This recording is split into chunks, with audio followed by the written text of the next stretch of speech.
Why is Trump doing so well with some Latino voters? There it is. Welcome back to La Vota. I'm Liam Santa Cruz. Something very scary went down at Madison Square Garden last week. I'm not talking about the Knicks home opener. That was also terrifying. But the Trump campaign hosted a rally, and it featured a roast comedian that performed a series of jokes that were targeted at Latinos. Let's take a look at it.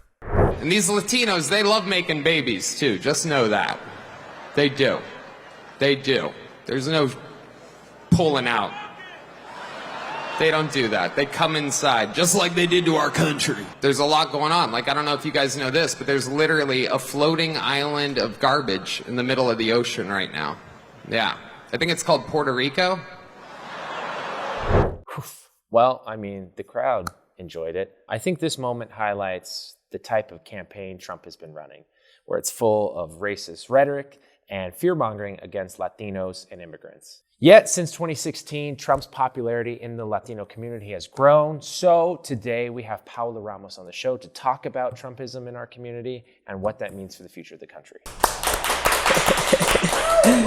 Thank you for joining us. I'm a big fan, and from the Vice documentaries, I used to watch those a ton, all your work with MSNBC, and your new book, Defectors, The Rise of the Latino Far Right and What It Means for America. Thank you again. Thank you so much for having me. I'm so excited to do this. As a Latino, it's like family members, friends, these people are immigrants.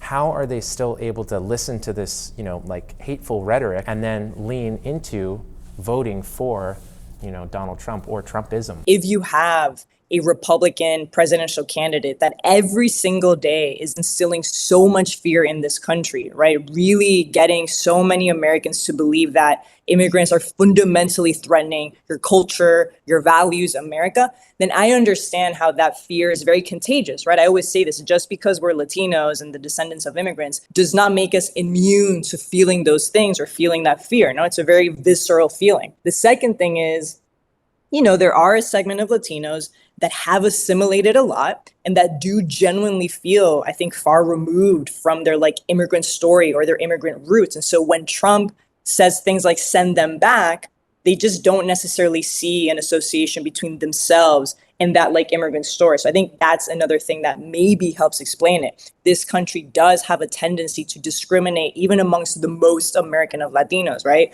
Like the border, right? Mm-hmm. In the last 8 years, there has been an 8-year increase in the anti-Latino hate crimes. And they specifically spike when mainstream media in the country is fixated on the border, the invasion, the caravan. The fear there is that there are some Latinos that simply do not want to be lumped in with immigrants because specifically of the way that America then tends to criminalize all of us. Something that Trump is constantly talking about is these mass deportations. What do you think that's going to look like? We have a glimpse of it from Arizona, right? In 2010, under Sheriff Gerard Payo, that gives you a sense, right? As so many Latinos and immigrant families were literally being racially profiled, he will literally deputize local law enforcement to act as immigration enforcement, right? And so what this means is that your local police could literally go house by house, knocking on doors and really trying to determine who is undocumented and who isn't. What he has also said is that he would even invoke, right, the military to go after certain nationalities. We know that they want mass raids. We know what that looks like already. We know that they want detention camps. And so I think we're staring at a problem that is no longer like an immigration problem or a Latino problem. It will be a huge American problem where American families will be separated, where we will see self-deportations against, and where inevitably all of us, regardless of whether you have documents or not, whether you're a white Latino or brown Latino,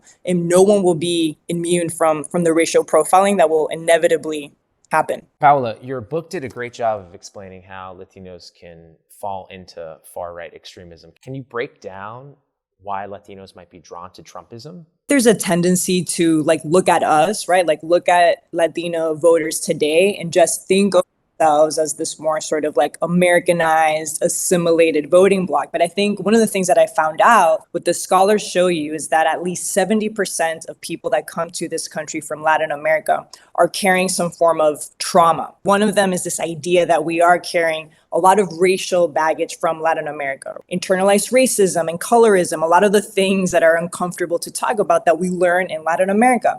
The other factor that we're also carrying is sort of this traditionalism, right? And really understanding how the weight of colonialism impacts the way that we sort of shape our moral values, and our moral compass.